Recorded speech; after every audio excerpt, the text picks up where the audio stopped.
اس میں اس کا جو پہلا پہلو میں آپ سے اس بارے میں بات کرنا چاہتا ہوں آج، وہ یہ ہے کہ قرآن کی ہر جو صورت ہے اس کی وہ ایک درس ہی سمجھ لیں، ایک خطبہ ہی سمجھ لیں، اور اس خطبے کے اندر جو بات جہاں سے شروع ہوتی ہے اور جہاں ختم ہوتی ہے اسے کہتے ہیں مفاتیح السور و خواتیمها، صورت جہاں سے اس کا افتتاح ہے اور جہاں اس کا اختتام ہے، ان کا آپس میں بڑا گہرا تعلق ہوتا ہے۔ صورت کے افتتاح سے صورت کا تعلق ہوتا ہے اس کے اختتام سے، دونوں کا آپس میں بہت گہرا تعلق ہوتا ہے، اور یہ خاص نظر آتا ہے پورے قرآن میں۔ آپ دیکھ لیں افتتاح اور اختتام کی بات آپ کو ملی جڑی ملے گی، اور اس کا ایک تعلیمی فلسفہ ہے۔ کوئی اچھا ٹیچر جب کلاس پڑھا رہا ہوتا ہے تو شروع میں پورے درس کا خلاصہ آپ کو دے دیتا ہے، آج ہم یہ پڑھیں گے، یہ بات آئے گی، بورڈ پہ لکھ دیتا ہے کہ نہیں؟ سلیبس آفر کرتے ہیں تو اس چیپٹر میں یہ بات ہوگی، آپ اچھی کتاب پڑھیں گے تو کتاب کے شروع میں کیا ہوگا، اس چیپٹر میں یہ چیز، اس چیز پہ بحث ہوگی۔ لیکن اچھا معلم جب پڑھا رہا ہوتا ہے تو سیشن کے آخر میں جانے سے پہلے کیا کرتا ہے؟ مراجعہ، ریویو، دہرائی کرتا ہے کہ نہیں؟ اچھا آج ہم نے یہ بات سیکھی تھی، یہ 3 باتیں سیکھی تھی، لیکن کیا وہ وہی زبان استعمال کرتا ہے جو شروع میں استعمال ہوئی تھی یا اس سے کچھ مختلف؟ اب تو آپ کو کچھ تجربہ ہو گیا نا، اب تو آپ نے کچھ سیکھ بھی لیا، تو اب آپ سے دہرائی تو کرائی جا رہی ہے، لیکن اس دہرائی میں کچھ فرق بھی آتا ہے، کچھ نئی بات بھی آتی ہے، کیونکہ آپ کے فہم میں، آپ کی عقل میں، آپ کی سمجھ میں، آپ کی سوچ میں کچھ میچورٹی آ چکی ہے، اب آپ تھوڑی اور ترقی کر چکے ہیں۔ اس درس کے دوران ان 40 منٹ میں کچھ فرق تو پڑا ہے، اس فرق کو لحاظ کرتے ہوئے آخر کی بات بالکل پہلی والی بات نہیں ہوگی، اس سے تعلق تو ہوگا لیکن اس سے کچھ مختلف بھی ہوگی۔ یہی قرآن کا معاملہ ہے۔ قرآن میں پہلے شروع میں ایک بات آئے گی، سورت پڑھو گے تو کچھ وہی بات سمجھنی شروع آئے گی، تھوڑی اور سمجھ آئے گی، تھوڑی اور سمجھ آئے گی، تھوڑی اور سمجھ آئے گی، پھر آخر میں اس کو ختم کر کے اسی بات کو دوبارہ ایک خوبصورتی سے دہرا دیا جائے گا۔ جیسے آپ بقرہ کی مثال لیتے ہیں، کیونکہ بقرہ جو ہے قرآن کی سب سے بڑی صورت ہے، پہلی آیات میں ہے ھدی للمتقین، یہ صورت ہے ہدایت کس کے لیے؟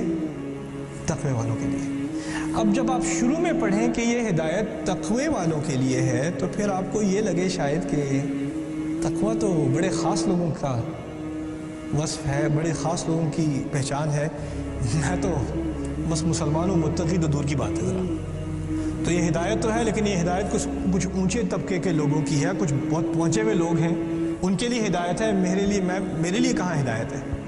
کیونکہ ھدی للمتقین کہہ دیا شروع میں۔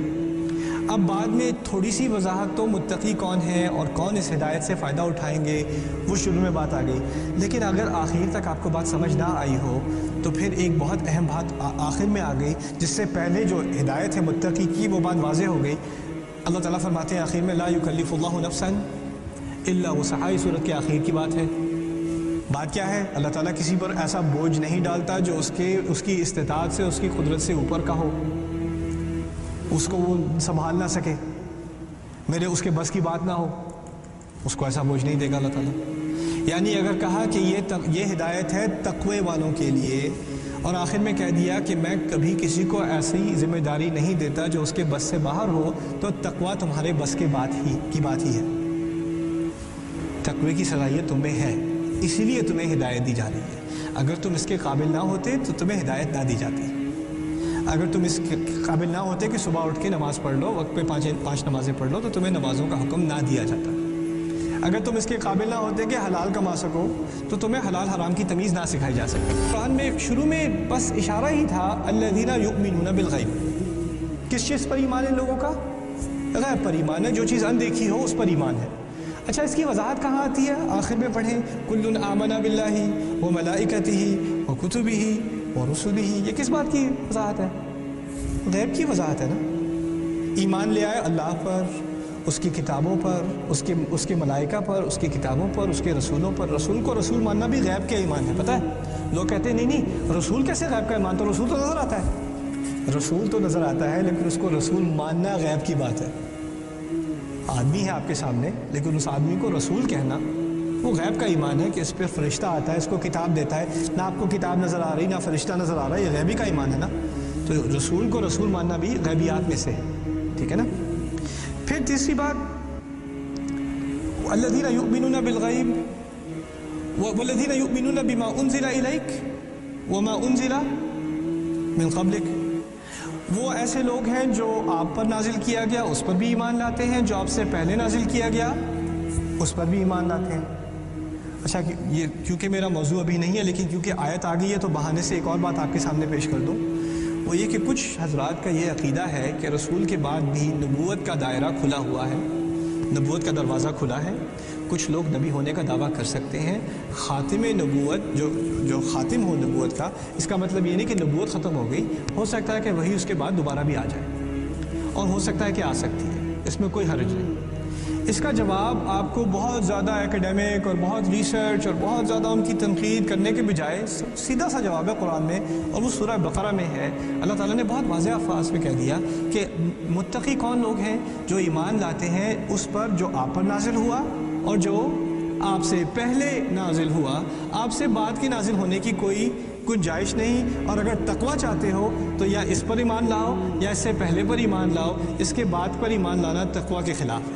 اور اچھا اگر اس سے آگے کسی بات پر ایمان لانا ہی ہے، یعنی اس انزال کے بعد، اس وحی کے بعد کسی چیز پر مستقبل میں ایمان لانا ہی ہے تو اس کا بھی چلو ذکر کر ہی دیتے ہیں، وَبِالْآخِرَةِ هُمْ يُوقِنُونَ، آخرت پہ ان کو پورا یقین ہے۔ اس کے بعد ایمان لانے والی بات رہ کون سی گئی؟ آخرت۔ قرآن سے واضح کلام کون سا ہوگا؟ اس سے زیادہ کھری بات، سیدھی بات کہاں ہوگی؟ اس میں کوئی پیچیدہ مسئلے میں پڑھنے کی ضرورت ہی نہیں، قرآن اپنی حفاظت خود کر لیتا ہے۔ اچھا اس کے علاوہ جو دوسری بات تھی، آپ نے ایمان لایا جس چیز پر جو آپ پر نازل ہوئی، جو رسول پر نازل ہوئی، اور جو رسول سے پہلے نازل ہوئی۔ اب جو رسول سے پہلے نازل ہوئی اس میں تورات شامل ہے اور انجیل شامل ہے کہ نہیں؟ اس صورت میں کس کی کہانی آئے گی اور بڑی تفصیل سے آئے گی؟ بنی اسرائیل کی آئے گی۔ اچھا آپ پر تو ابھی نازل ہو رہی ہے، آپ سے پہلے بنی اسرائیل پہ نازل ہو چکی۔ اب دیکھو بنی اسرائیل کے ساتھ کیا حادثے ہوئے، انہوں نے جب ان پر یہ ذمہ داری عائد کی گئی تو انہوں نے ذمہ داری کو اٹھایا، سنبھالا کہ نہیں سنبھالا، غیر ذمہ داری سے کام لیا۔ اگر ایسا ہوا اور وہ اس میں ناکام رہے، اور ان کی ناکامی کو بیان کیا جا رہا ہے کس میں؟ سورہ بقرہ میں، تو آخر میں جا کر کیونکہ ہمارا ایمان صرف اس پر نہیں جو ہم پہ نازل ہوا، اب اس پر بھی جو ہم سے پہلے نازل ہوا، اور اس کی وضاحت بھی کر دی گئی کہ تم سے پہلے ایک بڑی افسوس کی بات ہے، ایک قوم تھی، اس کو بہت موقع دیے گئے، بہت موقع فراہم کیے انہیں، بہت نعمتوں سے نوازا، بہت ساری چیزیں نازل کی، لیکن وہ اس کا فائدہ نہ اٹھا سکے۔ اب مجھے ڈر لگنا شروع ہو گیا کہ یار اب یہ سب سوچنے کے بعد، سمجھنے کے بعد، اب جب مجھ پہ وہی آ گئی ہے، مجھ پر یہ ذمہ داری آ گئی ہے، میں اب اس امت کا حصہ بن چکا ہوں، امت محمد کا صلی اللہ علیہ وسلم، تو پھر میں اب اس مشکل میں پڑھنے سے کیسے بچوں؟ آخر میں دعا ہے قرآن کے، ربنا ولا تحمل علینا اصرا كما حملته على الذين من قبلنا۔ انظروا الى وضاحة الكلام، الى بلاغة الكلام۔ کیسی عجیب بات ہے، یا اللہ ہم پر ایسا بوجھ مت ڈالنا جیسا کہ آپ نے ہم سے پچھلی قوموں پر ڈالا تھا، کیونکہ معلوم یہ ہوتا ہے تاریخ پڑھ کے کہ وہ بوجھ وہ لوگ اٹھا نہ سکے، ہمیں ان کی طرح مت بنا دینا، ہمیں ان کی طرح مت بنا دینا۔ یہ بات کا آپس میں تعلق ہے کہ نہیں جو شروع میں آئی اور آخر میں آئی؟ پھر اسی طرح آگے چلیں، وَبِالْآخِرَةِ هُمْ يُوقِنُونَ، آخرت پہ ان کو پورا یقین ہے، اور آخر میں جا کے ہم کہہ رہے ہیں لَا تُؤَاخِذْنَا، ہمیں پکڑ مت لینا اس دن، ہماری پکڑ مت کرنا، إِن نَسِينَا أَوْ أَخْطَأْنَا، اگر ہم بھول جائیں یا غلطیاں کر دیں۔ ایمان تو ہے لیکن غلطی ہو جاتی ہے، پکڑ نہ آئے، اور یہ وہی کہہ سکتا ہے، اس بات کی اسی کو فکر ہوگی جس کا پورا یقین ہو کہ ایمان میں آخرت میں پوچھ گچھ ہونی ہے۔ جسے آخرت پہ یقین نہ ہو، بس وہ ایک رسمی سی بات ہے، ماں باپ نے سکھائی تھی، ہم نے بھی سیکھ لی، ہاں آخرت ہے، ٹھیک ہے، جنت جہنم جب آئے گی تو دیکھا جائے گا۔ کافی لوگوں کا یہ ایٹیٹیوڈ ہے، جس کا یہ ایٹیٹیوڈ ہے وہ اللہ کی طرف ہاتھ اٹھا کے گڑ گڑا کے یہ نہیں کہتا یا اللہ کبھی کبھار بھول ہو جاتی ہے، کبھی کبھار غلطی ہو جاتی ہے، پکڑ مت کرنا، رو کے یہ نہیں کہتا۔ یہ یقین کا نتیجہ ہے کہ انسان اس قسم کی دعا دل سے کرے۔ ایک ہے یاد کر لینا، ایک ہے دعاؤں کا حفظ کر لینا، ربنا لا تؤاخذنا إن نسينا أو أخطأنا، ربنا ولا تحمل علينا إصرا كما حملته على الذين من قبلنا، ربنا ولا تحملنا ما لا طاقة لنا به واعف عنا واغفر لنا وارحمنا أنت مولانا فانصرنا على القوم الكافرين۔ یاد کرنا آسان ہے، دل سے یہی بات نکالنا مشکل ہے، یہ یقین کا معاملہ ہے۔ وبالآخرة هم يوقنون۔ اسی طرح شروع میں ایک بات کر دی جس سے بہت عجیب سی بات ہے، شروع میں ہمیں کافروں کے بارے میں بتا دیا کہ ان سے بالکل نا امیدی ہے اس وقت۔ ان الذين كفروا سواء عليهم انذرتهم ام لم تنذرهم لا يؤمنون۔ دیکھو جو کفر کر چکے اب تک، قریش کے کافر جو اب کفر پر اڑ چکے، ان کا معاملہ تو یہ ہے کہ برابر سی ہی بات ہوگی، اگر آپ جا کے انہیں خبردار کریں یا نہ کریں، وہ ایمان لانے والے نہیں۔ اگر اللہ تعالیٰ خود کہہ دیں یہ ایمان لانے والے نہیں تو ان کا کیس تو بند، اللہ تعالیٰ نے خود ان کا کیس بند کر دیا۔ اب کیونکہ ان کا کیس بند ہو چکا تو ان سے ہمدردی کرنا یا ان سے پیار سے ان کو دعوت دینے کی اب کوشش کرنا، اس کے دروازے تو اللہ تعالیٰ نے خود بند کر دیے۔ اب جو ایک بات رہ گئی ہے وہ جنگ کی بات رہ گئی ہے قریش سے، یہ بات تو واضح ہے۔ اور یہ بات کس لیے واضح ہے کہ شروع میں بقرہ کے اب ان کا ہدایت کا دروازہ تو بند ہے، ایمان لانے والے یہ لوگ ہیں نہیں۔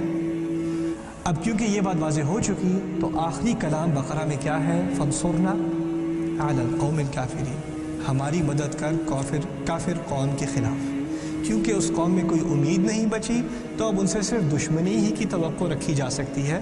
ابھی تک تو مکے میں تھے تب بھی دشمنی ہی دکھا رہے تھے ہمیں، لیکن شاید کچھ امید تھی ایمان لے آئیں۔ جب اللہ تعالیٰ نے ہی خود اپنا ورڈکٹ دے دیا، اپنا آخری فیصلہ دے دیا، تو پھر اب تو بس آپ مدد ہی کیجئے۔ اب فَانصُرْنَا عَلَى الْقَوْمِ الْكَافِرِينَ، ان کے خلاف ہماری مدد کریں۔ اور نصر کا لفظ جب مدد کے لیے ہم ترجمہ کرتے ہیں تو اس میں تھوڑا نقص ہے، اس میں کچھ کمی ہے۔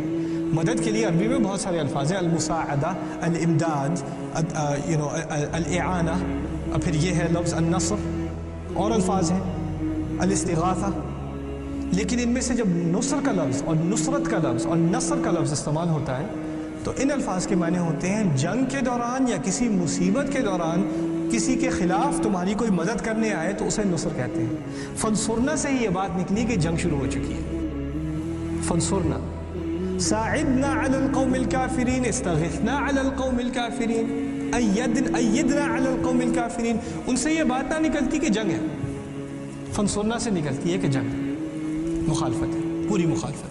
اور سو اس سے ایک آخری جو نقطہ نکلا وہ یہ کہ قرآن نے جنگ اس قوم سے صرف اس وقت اس جنگ کا اعلان کیا، صرف اس وجہ سے نہیں کہ وہ مسلمان نہیں، اس وجہ سے کہ اللہ تعالیٰ نے ان کے دل اندر سے جھانچ لیے اور پھر اپنا فیصلہ ظاہر کر دیا کہ ان لوگوں کے دل میں ایمان کی کوئی گنجائش نہیں، اب ان سے جنگ کر لو۔ کیا یہ معاملہ اب ہے ہمارے ساتھ جنگ کا؟ کسی کے دل میں آپ جانچ سکتے ہیں کیا معاملہ ہے؟ لیکن جنگ کی جلدی ہر ایک کو ہے، لڑائی کی جلدی ہر ایک کو ہے، کسی کو کافر کہنے کی جلدی ہر ایک کو ہے۔ سبحان اللہ، اللہ تعالیٰ ہمیں قرآن کا صحیح فہم عطا فرمائے اور اس پر تدبر کرنے کی صلاحیت دے۔ بارک اللہ لی و لکم، السلام علیکم ورحمۃ اللہ۔